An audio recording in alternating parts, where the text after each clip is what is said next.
Thanks, Dave. Thank you very much for such an excellent talk. It's always a pleasure to listen to Dave. Okay. Right.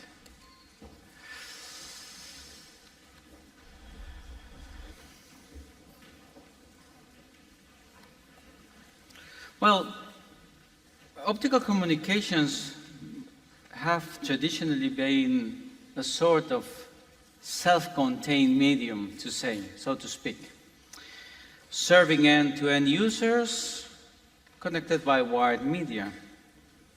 But the emergence of novel paradigms like wireless communications, the Internet of Things, wearable devices, dictates that this will no longer be the case.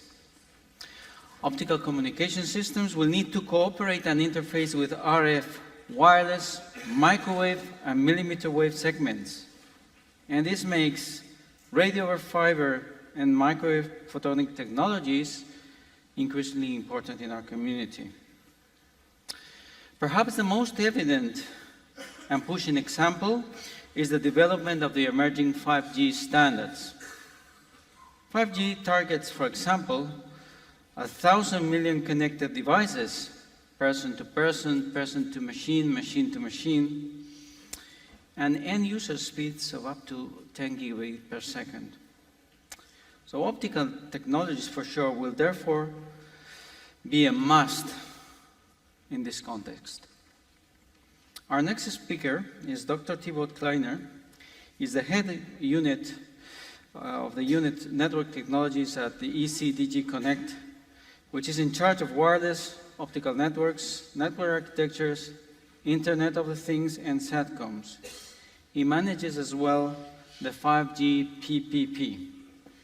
Please, ladies and gentlemen, join me in welcoming Dr. Kleiner.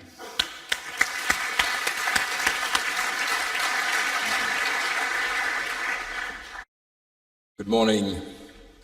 And wow, and who said that Europe was behind in terms of optical technologies? I think when I see the audience today and the great program that you have assembled, I think that there is a strong message today that things are happening also here in Europe, and very interesting things. And special thanks also to Professor Payne. I think we all feel now enlightened after his great lecture. Today, my point is essentially to give you some information about what is happening around 5G research in Europe, and basically to give you some homework and also some playground for collaborative research. So in Europe, we want to do better in terms of deploying optical networks. I mean, we have set some standards in terms of how fast we would like to be, and we need to do better. And that's why also we have launched recently this Juncker plan, as we call it, where we hope that we can use a lot of investment to deploy more fiber and relate to more networks around Europe. But today my point is more around research avenues and how 5G actually can benefit from also optical technologies, as you were saying. And I'm very grateful also to have been invited this year. I think last year the EU was not really much present in the conference. I think it's good that we can redress that and enlarge also our partnership for the future. So when we talk about 5G, I mean, in Europe we've set up a vision as far as this public-private partnership is concerned. And the message is clearly that it's more than just a radio access technology. And we want to make sure that 5G is a full ecosystem and that we can use it really for new value-added services. And here, I mean notably, mission-critical services with as low as 1 millisecond latency. When you hear this, of course, you think optical.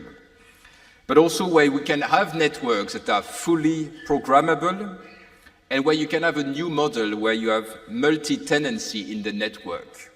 All these are very important challenges, and this is still today a research avenue, but we are reaching a very interesting stage in the 5G project. I mean, there were recently some meetings in the 3GPP. There will be discussions around, again, Spectrum conference, and more to come in the coming month in terms of how we define and start deploying some of these technologies in the coming future. So now I just wanted to give you a brief snapshot in terms of the activities of the European Commission in terms of research we support. We had last year a call of 29 million on smart optical networks. And here, the idea is really to increase, ubiquitous delivery of very high-speed access at 10 gigabit per second within 10 years per users. And we had a number of projects selected, 4 of them. I think that actually, if you want to know more, some of these projects are in the conference, so you can really meet them, discuss with them, and see how exciting this is happening.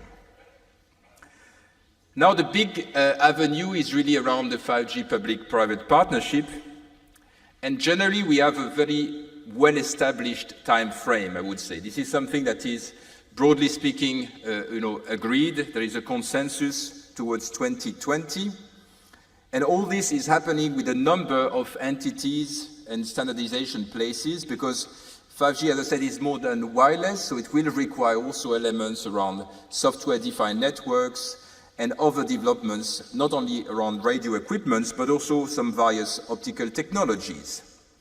So in the public-private partnership, what we want to do is to support also the development of this future key digital infrastructure, and we have signed a contractual agreement with the private party, which is assembling the whole industry, not only from Europe, but actually globally. So there will be a 700 million investment from the EU, and we expect something like 3 billion investment from the private side. Clearly, these 5G networks will also encompass optical technologies, but also cellular and even satellite solutions. What we think is that optical infrastructures will be essential to address these challenges, notably in terms of capacity, latency, reliability and energy saving. I mean, energy is very important at this moment in time. As you all know, very soon our networks will represent something like 4% of the total energy consumption in our developed economy. So we need to do better, and better technology for optical networks is a key part in this. So the 5G PPP has really the capacity to influence the outcome of this technology. We expect that research will be used to then drive the vision on global fora, and also to support the standardization in various areas, including all these standardization bodies. And in the end, what we anticipate is that all this will deliver in the second phase of the PPP some trials, and in the final phase, prototypes and product development towards full deployment after 2020. We have already had the first batch of these projects evaluated last year, so they are starting at this moment in time. We have just announced them 1st of July of this year, and the work is starting. Very interesting is that we have embraced an approach where individual projects are not only working on their own, they are collaborating to a common vision for 5G, and that's why we have all these groups as part of our PPP that try to work together and develop this technology. Importantly, we have now selected this project, and I just wanted to tell you that it was a very interesting element. And we have now all this list of 18 projects. Many of them are working also in areas that are relevant for optical technologies. And as I said, these projects will be the engine of the PPP. They are working together through this collaboration agreement, and we expect that they will share results not only between themselves, but also to form the European view on standardization developments and on the next stage of deployment. So indeed, these research clusters that we have will also be reassessed to see to what extent the PPP can be the center of gravity for our research activities in network technologies, and to what extent also the current optical cluster can be of use in that prospect. Now, as I said, I wanted to give you also some hints in terms of future developments that we are planning for the coming month. And that is where we start now with the second phase of the 5G PPP. And the message is that we had last September a very important discussion. We had a public consultation, we had a series of workshops, including with the optical community. And as a result, we put optical back at the core of our PPP program for this phase 2. So we are now at the stage where things are more or less settled. It's just under pending Commission decision, but if all goes well, and that's my expectation, this new work program will be published around the 17th of October, and it will be very much about phase 2 of this PPP, with a greater emphasis on demonstrations.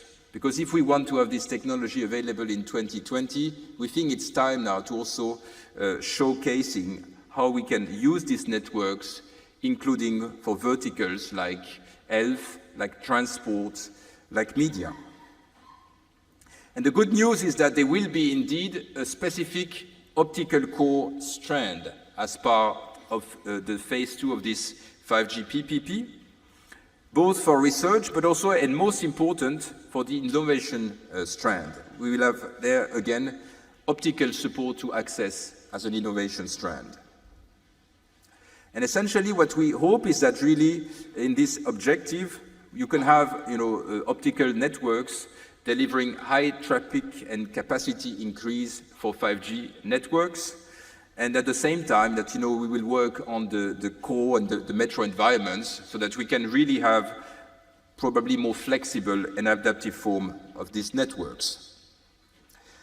As far as innovation is concerned, here we want really to have new solutions showcasing how we can use the new access functionalities for 5G technologies.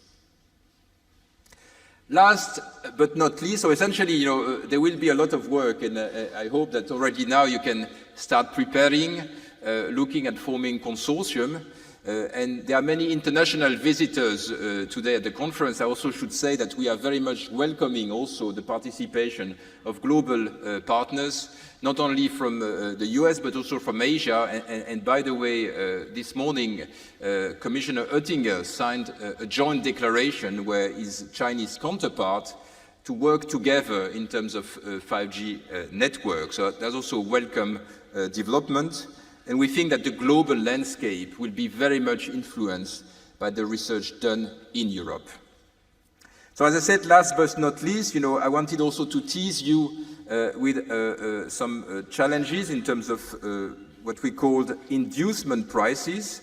We have one on collaborative sharing of spectrum, but we have one, and this is very much also for you today, a prize on breaking the optical transmission barrier.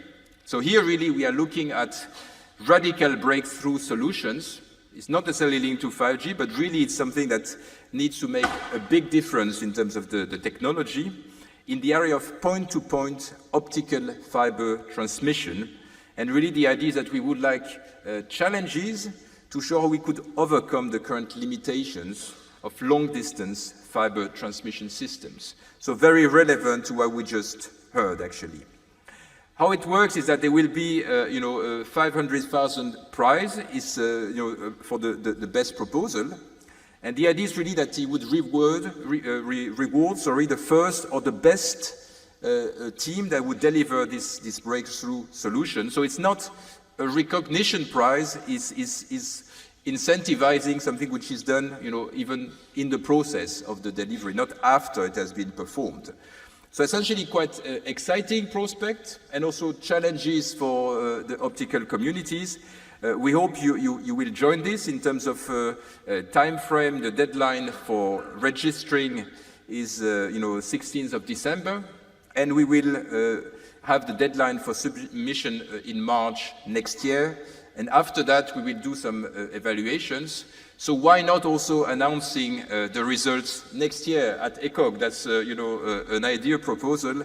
Let's see if we can organize this. And you can find, of course, some more information about these prizes on our website.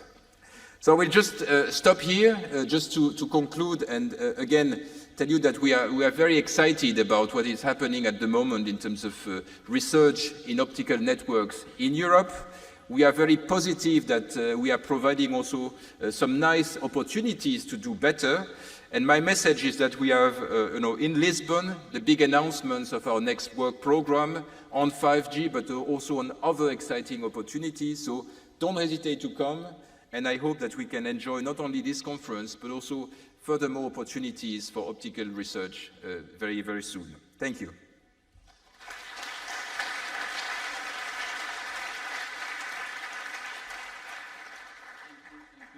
Thank you very much indeed. Okay.